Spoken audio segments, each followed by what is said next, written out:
अभी हम लोग उपस्थित हैं एग्जाम टूर चैनल पर और आप देख रहे हैं बिहार में एक वैकेंसी निकल कर आई है 10,101 पद पर। तो इसमें जानेंगे कौन कौन विद्यार्थी फॉर्म को अप्लाई कर सकते हैं, क्या क्या एज क्राइटेरिया है, क्या क्या डॉक्यूमेंट्स आपको लगेगा और कौन सा व्यक्ति इस फॉर्म को भर सकते हैं और कब तक भर सकते हैं, संपूर्ण जानकारी दिया जाएगा। क्या इसमें एग्जाम होगा या किस तरीके से सिलेक्शन होगा, ये संपूर्ण जानकारी दिया जाएगा, इसलिए आप इस वीडियो को अंत तक देखें। सबसे पहले बता दें, बिहार राजस्व सर्वे में ये बहाली निकला हुआ है और 10,100 पोस्ट पर है। यदि आप 10th 12th और ग्रेजुएशन पास हैं तो भी आप इस फॉर्म को भर सकते हैं। यदि आप सिविल इंजीनियरिंग किए हैं तो भी आप इस फॉर्म को भर सकते हैं। यदि आपके पास मतलब जो भी डिप्लोमा डिग्री भी है तो आप फॉर्म को भर सकते हैं। तो अंत तक देखेंगे क्या क्या एज क्राइटेरिया है। एज क्राइटेरिया जनरल से यदि आप आते हैं तो 18 से 37 साल होना चाहिए।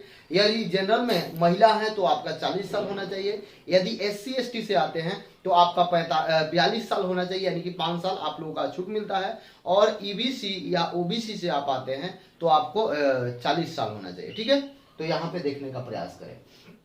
आगे कोई शुल्क इसमें नहीं है, 1 रुपया भी फॉर्म का दाम नहीं है। विदाउट शुल्क का ये फॉर्म अप्लाई हो रहा है, तो सब विद्यार्थी अप्लाई कर दें। इसका सिलेक्शन का प्रोसेस सबसे पहले बता दें तो आप यदि 10th में 60% लाए हैं तो 60 का 10 से गुना करके और यहाँ पे आप 100 से डिवाइड करेंगे, यानी कि इसका 6 अंक आपका जुटेगा। इसी तरीका से यदि आप 50 लाए हैं तो आपका 5 अंक जुटेगा, यानी इसी तरीके से आपका परसेंटेज ऐड किया जाएगा। तो इसमें एग्जाम नहीं है। सबसे पहली बात यह है कि इसमें एग्जाम नहीं है और कोई शुल्क नहीं है, विदाउट शुल्क और विदाउट एग्जाम। और ये जो भी वैकेंसी है इसके 3 गुना यानी कि 3 गुना आपका बुलाया जाएगा और उसमें से छांट लिया जाएगा, यानी आप अप्लाई करेंगे और सभी का अंक निकालकर ये बुलाया जाएगा। अब आइए, NCL भी इसमें चाहिए। EWS से आप आते हैं, अगर आर्थिक रूप से कमजोर है तो आपके पास सर्टिफिकेट होना चाहिए। SC ST से आते हैं तो भी आपके पास सर्टिफिकेट होना चाहिए, यानी कि बिहार सरकार का जो फॉर्मेट है उस फॉर्मेट में आपके पास होना चाहिए। यदि आपके पास है तो आप फॉर्म को अप्लाई कर सकते हैं। यदि आप NCL नहीं डालिएगा तो आप डायरेक्ट जनरल में काउंट होइएगा। यदि EWS वाला फॉर्म नहीं डालिएगा तो आप जनरल में काउंट हो जाएगा। SC ST वाला नहीं डालिएगा तो आप जनरल में काउंट होंगे। आगे आइए, अब देखिएगा एक क्लर्क के लिए बहाली है जिसमें 744 पोस्ट है। उसमें यदि SC की बात करेंगे तो 113 और ST की बात करेंगे तो 6, EWS की बात करेंगे, EBC की बात करेंगे तो 132, BC फीमेल की बात करेंगे तो 84, UR की बात करेंगे तो 313, EWS की बात करेंगे तो 74, BC फीमेल की बात करेंगे तो यहाँ पे 22 सीट दिया गया है। ठीक है, चलिए आगे आते हैं।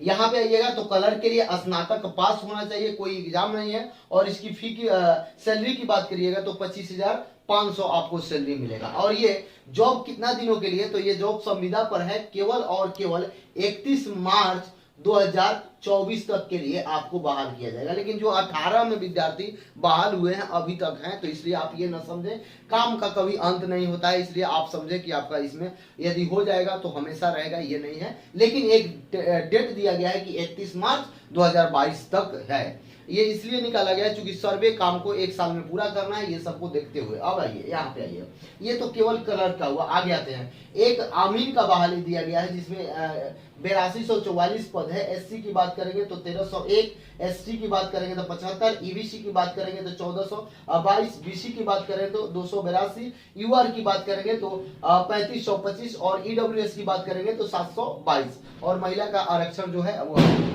सिविल इंजीनियरिंग में डिप्लोमा आप किए हैं तो भी इस फॉर्म को आप अप्लाई कर सकते हैं। यहाँ पे आप आइए, सेम कंडीशन है। यहाँ पे 10% मैट्रिक का लिया जाएगा और 90% जो डिप्लोमा वाले हैं उनको जोड़ा जाएगा। अब यहाँ पे आइए, इसका भी यदि आप देखेंगे तो 31 मार्च 2024 तक का इसमें भी दिया गया है।